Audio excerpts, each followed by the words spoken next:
Vriende, baie welkom by hierdie week se episode van Wêreldwys hier op Marula Media. Ek staan hier in die Amerikaanse hoofstad Washington DC en 'n voorreg om julle te gesels vanaf hierdie belangrike stad, die wêreld se oë wat omtrent tans elke week op een of ander manier hier op Washington gefokus is, ook op die VSA. En dis ook nie anders nie. Ek sal bietjie later in die program vertel van my en kollega Werner Human se besoek tans hier aan Amerika en wat ons hierdie week in Washington doen. Aan die einde van hierdie episode sal ons ook 'n toespraak wat ek gelewer het met julle deel as deel van hierdie potsending. Maar ek wil tog hierdie week se episode van Wêreldwys begin met bietjie van 'n fokus op dit wat die afgelope paar dae hier in Amerika afgespeel het. En ons begin nie hier in Washington nie, maar ons begin wel in New York, die grootste stad in Amerika en natuurlik 'n baie belangrike stad internasionaal ook omdat die Verenigde Nasies se hoofkantoor in New York geleë is. Nou die afgelope paar dae was wêreldleiers van reg oor die wêreld in New York. Hulle is nog steeds, sommige van hulle is steeds daar. En dis natuurlik die jaarlikse algemene vergadering van die Verenigde Nasies wat in New York plaasvind. Dit het afgeskop met 'n toespraak van die sekretaris-generaal Antonio Guterres van die Verenigde Nasies en dan leiers wat op alfabetiese orde praat. Natuurlik president Donald Trump van Amerika wat 'n belangrike toespraak gelewer het. Die Amerikaners kry altyd die Amerikaanse president die geleentheid om aan die begin te praat en president Trump het sy terugkeer gemaak het na die Verenigde Nasies nadat hy natuurlik vir 4 jaar nie in die Withuis was en nie president was nie. En 'n baie sterk toespraak, 'n toespraak van 50 minute, 'n lang toespraak waarin president Donald Trump baie skerp kritiek gehad het vir die Verenigde Nasies. Hy het homself sterk uitgespreek. Hy het gesê die Verenigde Nasies het geweldig baie potensiaal. Dis 'n instelling wat 'n groot en belangrike rol moet speel in die wêreld om vrede te bewerkstellig en om oor die algemeen natuurlik 'n rol te speel om die wêreld 'n beter plek te maak. Maar Trump het ook kritiek uitgespreek teenoor veral onwettige immigrasie en hy het veral verwys na Europa en natuurlik dit wat gebeur tans in Europa, die islamisering van Europa, die geweldige toename van immigrante uit Afrika en die Midde-Ooste en die wyse waarop hierdie immigrante besig is om Europese samelewings vir altyd dramaties te verander. 'n baie sterk boodskap wat Trump daaroor uitgespreek het. 'n Ander belangrike boodskap wat hy in sy toespraak gehad het gegaan oor belangrike politieke beleidskwessies. Kwessies soos energie. Die hele vraagstuk oor is groen energie regtig die oplossing vir die toekoms in die wêreld? En hy het homself baie sterk teen windenergie uitgespreek, gesê dat Amerika terugkeer na fossielbrandstowwe, olie, gas, steenkool, natuurlik ook kernkrag wat baie belangrik is vir Amerika en hy het Europese lande aangemoedig om dieselfde te doen. Baie sterk verwys na Duitsland, die geweldige skade wat aan die Duitse ekonomie aangerig is. Hy het ook verwys na sy onlangse besoek aan die Verenigde Koninkryk. So 'n toespraak wat deur sommige beskryf sal word as omstrede. Ons sien dit reeds in die media, maar 'n baie belangrike toespraak, 'n boodskap wat vir elke land in die wêreld groot betekenis inhou en in besonder dan sekerlik vir die westerse wêreld. Ek dink president Trump se oorwoë boodskap was gewees dat die weste se huis in orde moet kry, dat hulle die woke soort van linkse beleid van die afgelope paar jaar wat gestrek het oor alles van immigrasie, energiebeleid, onderwys, dit wat by universiteite gebeur, dat dit alles reggeruk moet word indien die weste 'n toekoms wil hê. So ja, baie belangrike toespraak. Wêreldleiers het natuurlik ook baie sterk gefokus op die oorlog in die Gaza-strook.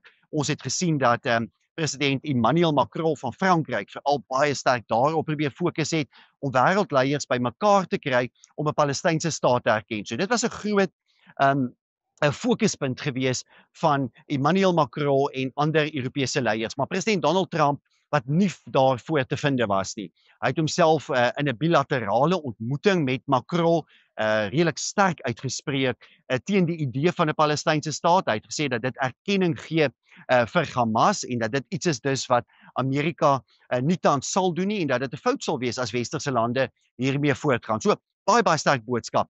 Iets anders wat groot opslae gemaak het is president Donald Trump se ontmoeting met die president van Oekraïne, Volodymyr Zelensky, en sy plasing daarna op sosiale media, op sy platform Truth Social. President Trump wat duidelik besig is om sy geduld te verloor met die Russiese president Vladimir Putin en Trump wat so ver gegaan het om te sê dat hy dink Oekraïne kan die oorlog, ek wil nie sê wen nie, maar kan sy grondgebied, verlore grondgebied terugwen en dat Amerika Oekraïne sal ondersteun. Dis 'n baie sterk en harde boodskap aan die Russe en aan die Russiese president om te sê oppas, julle wil nie instem tot vredesonderhandelinge nie, julle wil nie voortgaan met 'n vredesproses nie en dan is Amerika en Washington besig om sy geduld te verloor. En dit is baie duidelik dat president Donald Trump uitgesproke daaroor was. So bilaterale ontmoetings baie belangrik met Emmanuel Macron, Volodymyr Zelensky, enkele ander leiers,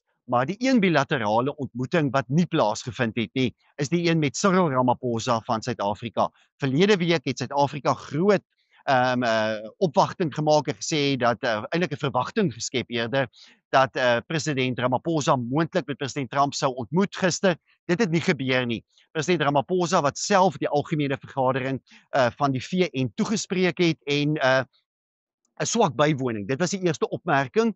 Baie stoele wat leeg was in die algemene vergadering in New York, maar Ramaphosa wat 'n tipiese harde linkse anti-westerse toespraak gelewer het, anti-Israel, duidelike onderliggende lyne, of was dit nie so blaatant nie, van anti-Amerikanisme en dit benadeel natuurlik Suid-Afrika se kanse op 'n nuwe handelsooreenkoms met Amerika, sowel as 'n herstel in die diplomatieke verhouding tussen Amerika en Suid-Afrika. Nou ek sal iets meer daaroor later in hierdie potsending sê, maar ja, 'n baie belangrike week hier in Amerika, in besonder dan in New York met die VN se algemene vergadering, maar ook hier in Washington.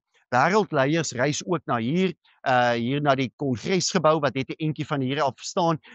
Baie wêreldleiers wat natuurlik probeer om Amerikaanse beleid te beïnvloed. En die eenvoudige gevolgtrekking wat 'n mens kan maak, is dat die Trump-administrasie reuse globale invloed het.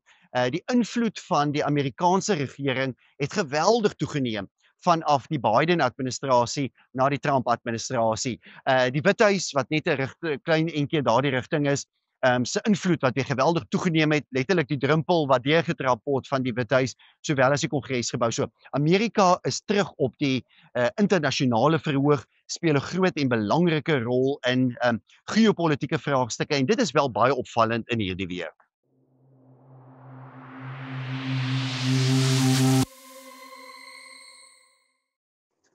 Nou ja, ek staan hier by die Tweede Wêreldoorlog monument in Washington DC. Dit is 'n monument wat in 2004 geopen het. President George W. Bush wat dit nog amptelik geopen het. 56 groot granietpilare wat hier is natuurlik vir elke Amerikaanse deelstaat soos julle hier kan sien. Dan sowel as die ander gebiede wat deel van die VSA is. 2004 geopen. En natuurlik herdenk dit die lewens van die duisende Amerikaanse soldate wat tydens die Tweede Wêreldoorlog gesterf het, maar ook alle soldate wat natuurlik deel uitgemaak het van die oorlog. Nou hierdie twee groot kantpilare is natuurlik vir die een in die Stille Oseaan en aan daardie kant dan ook vir die Atlantiese Oseaan waar die Amerikaanse weermag baie aktief deelgeneem het aan die Tweede Wêreldoorlog. Nou as 'n mens hier stap in hierdie deel van Washington DC, dan is dit natuurlik 'n gebied met geweldig baie monumente, veral vir al die oorloë, die Koreaanse oorlog, die Vietnamoorlog, die Eerste Wêreldoorlog. Hulle word almal hier herdenk in hierdie gebied wat ook bekend staan as die Mall, die Mall wat strek van daar heel bo die Kongresgebou, dan stap 'n mens af na die Washington monument wat jy daar kan sien uitsteek. En daar heel aan die onderpunt is dan die Lincoln Memorial vir Abraham Lincoln. Ek gaan probeer om so klein bietjie in te zoom. Vriende, ek staan hier nou voor die Lincoln Memorial. Dis natuurlik 'n baie bekende standbeeld hier reg aan die onderkant van die mall met die Washington Memorial daar. En verderop gaan 'n mens natuurlik na al die oorlogsmonumente en uiteindelik die Kongresgebou. Nou hierdie monument vir Abraham Lincoln wat die 16de Amerikaanse president was, is in 1922 geopen. Hulle het so in 1920 dit begin ontwerp. Daar's natuurlik aan die binnekant 'n reuse standbeeld van Lincoln en Lincoln wat natuurlik steeds 'n groot invloed het op die Amerikaanse siege weens die burgeroorlog, die beëindiging van die burgeroorlog en uiteindelik toe ook natuurlik die moord op Lincoln, nie ver hiervandaan nie by die Fort Theater, dis net so entjie van die Withuis af. So ja, 'n baie belangrike monument, maar daar's 'n ander rede hoekom hierdie monument baie belangrik is en dit is dat daar oor jare natuurlik, eintlik oor dekades gereeld groot toesprake hier plaasgevind het in 1963, die baie bekende toespraak van Martin Luther King, die I Have a Dream toespraak, dit is hier op die trappe gelewe. Eintlik oor die jare baie politieke leiers van verskillende politieke agtergronde in Amerika, wat ook toesprake gelewer het hier by die Lincoln Memorial. So ek het gedink om dit sommer vir julle te wys, 'n baie belangrike monument. Daar's reg deur Washington, natuurlik in ander dele van die land ook, maar veral hier in Washington DC baie monumente wat vir voormalige Amerikaanse presidente opgerig is. Veral die Amerikaanse presidente wat natuurlik 'n groot rol gespeel het daarin om eintlik wil ek sê die politiek vir altyd te verander in Amerika. Dis die soort presidente vir wie jy dan nou monumente vind. Maar hierdie is sekerlik een van die meer indrukwekkende, dalk die mees indrukwekkende ene, behalwe natuurlik vir George Washington met die Washington Memorial wat hier vanaf eentjie verder staan, wat natuurlik die eerste president was. Maar ja, iets baie wesenlik in die geskiedenis van Amerika, nie net die monument nie, maar ook dan alles wat oor die jare hier by hierdie monument afgespeel het.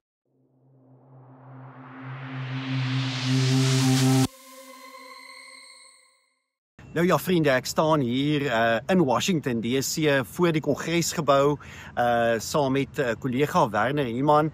Ons het behoorlik 'n lekker druk program hier in Amerika. Dis die tweede week van ons Solidariteit Beweging besoek aan Amerika op die oomblik hier in Washington. En Werner, fantastiese ervaring, nee, jou gevoel, ons het nou al die Departement van Buitelandse Sake, die Withuis, die Kongres besoek, fantastiese ontmoetings, nee, mense is bewus van Suid-Afrika, bewus van die Afrikaner, dis lekker amper om hier te wees en met die Amerikaanse regering te praat.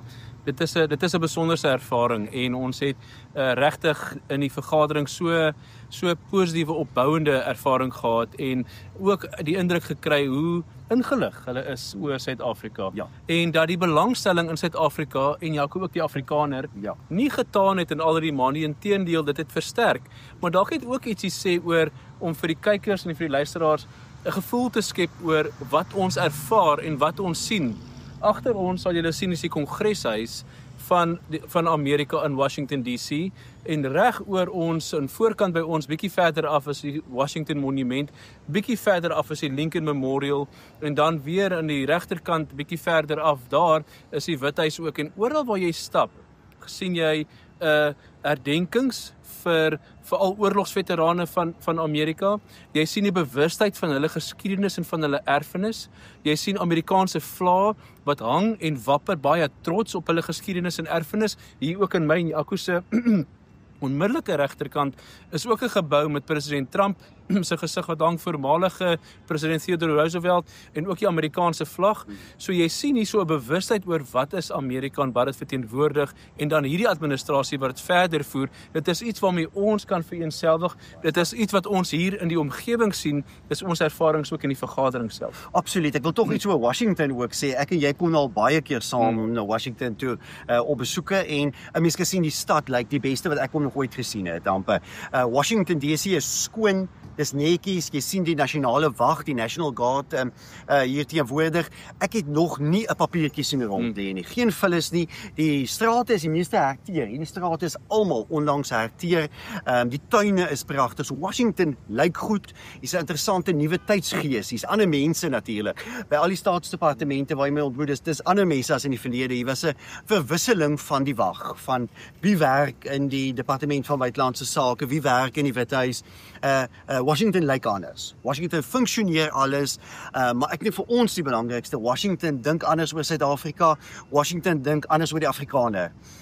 Ons moes altyd Afrikaner verduidelik het, né? Ons het soms ontmoet hier in die Kongres met mense, dan kom jy agter maar hulle het geen idee wie Afrikaners is nie. En dit is ook moeilik om baie keer oor te dra wat is ons spesifieke konteks, spesifieke feite en dit is in die begin en ons ervarings met al die vergaderings hierdie week in DC was werklik gewees terwyl ons verwys na 'n stel feite of gebeure dan kan hulle eintlik by ons aanvul. Dit het vanmiddag in die Withuis ook gebeur, waar ons oor spesifieke kwessies praat, en dan noem ons hierdie kant toe, en dis die statistiek, en dis die rigting wat ons het sien gaan, en dan kan ons eintlik aanvul. So, dit verander baie, en dit wys net hoe belangrik dit is, om uit 'n gemeenskapshoek uit, tog hierdie internasionale skakeling aan te pak. Dit kom eintlik toe ons begin het hiermee, is dit eintlik so groot en dit lyk eintlik soos 'n onmoontlike taak, maar dit is hoe mense sien hoe die vrugte daarvan afgewerp word, om te kan sien dat ons impak maak, dat mense ingelig is, en soos ons ook al gesê het, dat dit gee vir ons 'n basis om werklik voorstelle te maak wat nie net gehoor word nie,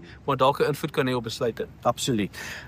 Oor ons toe, Werner, want dit is belangrik. Ek dink mense by die huis wil graag weet, hoekom is ons in Washington? Die Solidariteit-beweging het Februarie 'n afvaardiging gestuur. Dit was 4 mense vergader. Nou 'n paar maande later is ons weer hier. En dit is baie belangrik, want die Solidariteit-beweging is die grootste beweging in Suid-Afrika wat Afrikaners verteenwoordig en wat al vir 21 jaar in Amerika skakel met die Amerikaanse regering, verskillende regerings, dit was van George Bush se jare af, ek onthou daai tyd, met mense in die Kongres skakel, en dit is dus baie belangrik om na alles wat die afgelope paar maande gebeur het, op te volg. Ons het hierdie week gesien hoe ongelooflik belangrik dit is om nou op te volg, want daar was onderhandelinge met die Suid-Afrikaanse regering, dat 'n klomp dinge in Suid-Afrika gebeur die afgelope tyd. Daar is die tariewe, die 30% invoertariewe wat ingestel is op Suid-Afrika, en hier's baie vrae. Daar's baie vrae aan ons hier in Washington daaroor. So ek dink dit is belangrik om vir ons kykers te sê dat dit was noodsaaklik dat ons nou weer hier in Amerika moet wees. Nee, baie beslis, en om dit baie kort op te som, wat is die doel en hoekom is dit belangrik om hier te wees? Dit is baie belangrik dat ons eie storie self vertel in die FSA. Dat ons eie voorstelle self kom oordra hier. Indien ons dit nie doen nie, dan is hulle aangewese, en ons hoor dit maar ook op baie keer op baie negatiewe mediaberigte, en veral sedert Februarie, veral van die Engelse mediakant, was daar baie negatiewe mediaberigte gewees.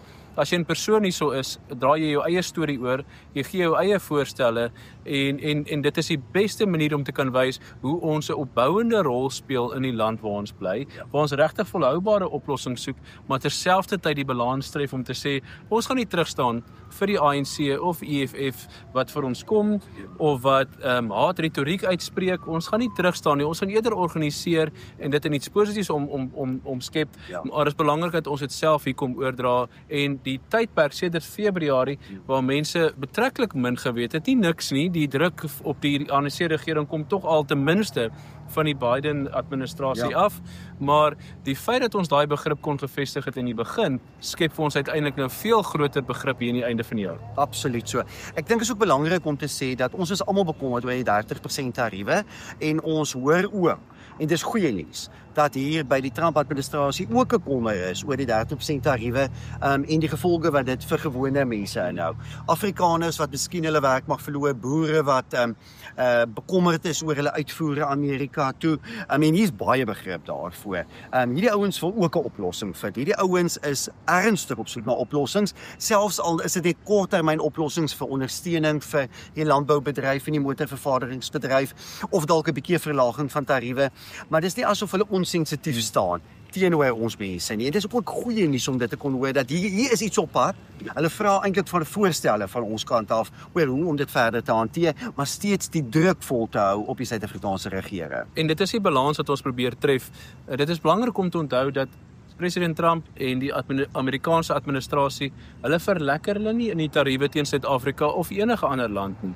Al wat gebeur het, waarom kom daar tariewe, is dat Amerika het besef dit raak belangriker om eers na hulle eie belange te kyk, en hulle eie belange het tweede viool gespeel, nie net vir 'n paar jaar nie, maar vir dekades. En dit is belangrik om dit reg te stel, en tariewe is 'n manier om die handelstekort wat die FSA ervaar, eintlik om te skakel na handelssurplus. Maar eintlik al wat hulle vra is, gee ons, wys vir ons genoeg respek dat ons 'n billike ooreenkoms kan kry. So die baie belangrike ding wat Suid-Afrika aanbetref is 'n gesonde, goeie, billike, regverdige ooreenkoms met die FSA is moontlik. 'n Handelsooreenkoms wat vir Suid-Afrika baie goed en belangrik is moontlik.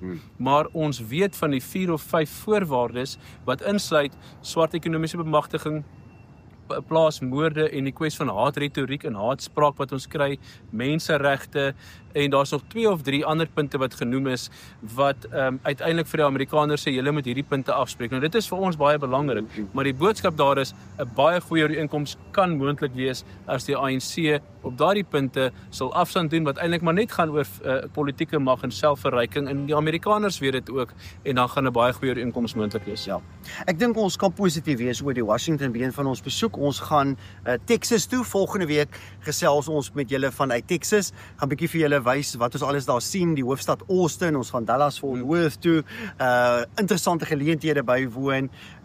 Ek sien baie uit daarna. Geweldig baie uit daarna. En volgende week se potsending wys ons vir julle meer van Texas. Ons vertel meer vir julle wat in Texas gebeur en waarom Texas baie belangrik is vir Afrikaners en vir Suid-Afrika.